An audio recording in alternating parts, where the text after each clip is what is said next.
Halo, Sobat Pendidik. Pada kesempatan ini channel Putu Subali akan membahas topik cara mengajar anak tunagrahita yang sebenarnya sederhana, tapi sering dilupakan. Pernah nggak sih, kita merasa gagal waktu mengajar anak tunagrahita? Kita udah jelasin berulang-ulang, tapi tetap nggak paham. Kita frustasi, bahkan mungkin mulai menyalahkan anaknya. Tapi pernahkah kita bertanya, bukan anaknya yang sulit diajar, mungkin kita yang lupa caranya mengajar dengan benar. Banyak guru, orang tua, bahkan pendamping, masih menganggap anak tunagrahita itu harus disamakan dengan anak lainnya. Harus bisa baca cepat, harus bisa hitung seperti teman-temannya. Padahal, kebutuhan belajarnya berbeda. Yang sering dilupakan adalah, anak tunagrahita bukan tidak bisa belajar. Mereka bisa, tapi dengan cara yang berbeda. Sayangnya, yang sering kita lakukan adalah memaksa mereka mengejar standar, bukan memahami proses. Kita terlalu fokus pada hasil, bukan hubungan. Anak tunagrahita itu belajar lewat pengalaman konkret, pengulangan, dan suasana yang aman secara emosional. Mereka peka, loh, kalau gurunya cuek, atau marah, mereka bisa langsung menutup diri.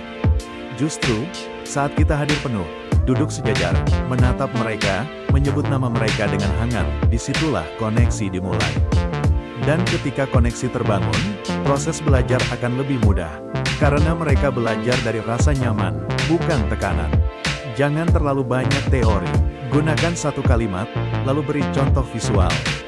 Gunakan benda-benda konkret, sendok, boneka, gambar besar. Karena otak mereka menyukai hal yang bisa disentuh dan dilihat langsung. Jangan takut mengulang, justru di sanalah mereka belajar.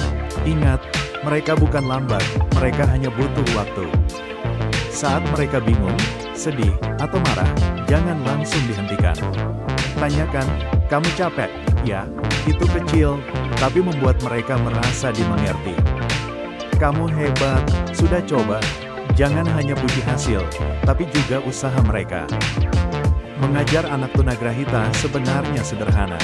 Bukan soal metode rumit, bukan soal teknologi mahal, tapi tentang kehadiran dan kesabaran. Yang sering dilupakan adalah, kita bukan hanya mengajar otaknya, kita juga menyentuh hatinya. Dan ketika hati mereka disentuh, otak mereka akan lebih terbuka untuk belajar. Kalau kamu guru, orang tua, atau siapapun yang peduli, yuk, ubah cara kita mengajar. Mulai dari yang paling sederhana, hadir dan mendengarkan. Kalau kamu setuju, bantu share video ini. Biar makin banyak yang sadar, bahwa mengajar itu bukan soal cepat, tapi soal tepat.